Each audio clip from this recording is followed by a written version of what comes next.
ઓમ નમઃ શિવાય। શિવ મહાપુરાણ વાયવ્ય સંહિતા અધ્યાય 20 દક્ષના યજ્ઞનું વર્ણન।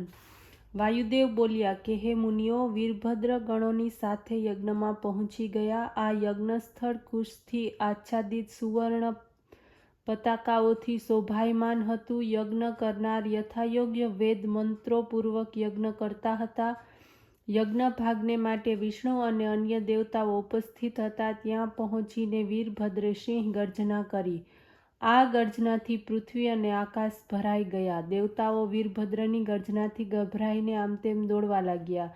ત્યારે પોતાના ગણોને સાથે લઈને વીરભદ્ર ત્યાં આવી પહોંચ્યા। તેમને આવેલો જોઈને દક્ષ ભય પામ્યા, પરંતુ જેમ તેમ કરી ત્યાં જ બેસી રહ્યા। ક્રોધમાં આવીને તેઓ વીરભદ્રને પૂછવા લાગ્યા, તમે કોણ છો? ક્યાંથી આવો છો?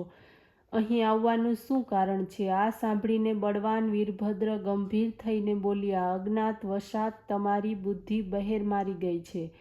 એને કારણે ઠેકાણે લાવવાને માટે હું અહીં આવ્યો છું। મંત્રો દ્વારા તમે સૌ પ્રથમ શિવ પૂજન કર્યું નથી। હવે તે મંત્રો બોલવાનો શો અર્થ છે? હે વિષ્ણુ વગેરે દેવતાઓ, તમને પણ પોતાના બળનું અભિમાન આવી ગયું છે, જેના પરિણામે એ મંત્રોનો અર્થ તમારી સમજમાં આવતો નથી। ત્યારે તો તમે શિવનું અપમાન કરી રહ્યા છો। તમારા અભિમાનનો નાશ કરવાને માટે જ હું આવ્યો છું। હે મુનિઓ, આ પ્રમાણે કહીને વીરભદ્રે પોતાના નેત્રોમાંથી અગ્નિને પ્રગટ કર્યો। એના દ્વારા સમગ્ર યજ્ઞ સ્થળ ભડકે બળવા લાગ્યું। ગણોએ સર્વ યજ્ઞકર્તાઓને યજ્ઞ સ્તૂપની સાથે બાંધી દીધા। અન્ન વગેરેને દૂષિત કરીને દેવતાઓને મારવા લાગ્યા। આ પ્રમાણે યજ્ઞમાં અનેક વિધિ રીતે વિઘ્નોને ઊભા કરવા લાગ્યા। સમગ્ર ભૂમિને નષ્ટ ભ્રષ્ટ કરી નાખી। આ જોઈને સર્વ નર નારીઓ ગભરાઈ ગયા। અધ્યાય 21 વીરભદ્રે મચાવેલો ઉપદ્રવ। વાયુદેવ બોલ્યા, હે મુનિઓ, આવા બધા ઉપદ્રવોથી ભય પામેલા દેવતાઓ ત્યાંથી ભાગી ગયા। વીરભદ્રનો સંકેત પ્રાપ્ત કરીને ગણોએ તેમને ઘેરી લીધા। વીરભદ્રએ સર્વ દેવતાઓ ઉપર પોતાના ત્રિશૂળનો પ્રહાર કર્યો। એમના અંગ ઉપાંગો ખંડ ખંડ કરી દીધા। સરસ્વતીની નાસિકાઓ અગ્રભાગ, અદિતિથી હાથ, અગ્નિનો બાહુ, તેમ 2 આંગળ જેટલી જીભ,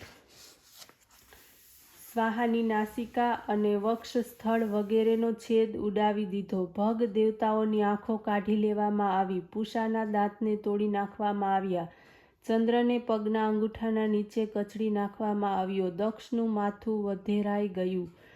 ભદ્રકાળીને તે અર્પણ કરવામાં આવ્યું। ભદ્રકાળી પણ માથું લઈને આનંદપૂર્વક દડાની જેમ તેને ઉછાળવા લાગી। દક્ષ પત્ની વીરણી આ પ્રકારના કાર્ય જોઈને પોતાના હાથ પગ પછાડતી હાહાકાર મચાવવા લાગી। ત્યારે ભગવાન વિષ્ણુ ક્રોધમાં આવીને સર્વ દેવતાઓને સાથે લઈને વીરભદ્રની સાથે યુદ્ધ કરવાને માટે પ્રવૃત્ત થઈને લડવા લાગ્યા।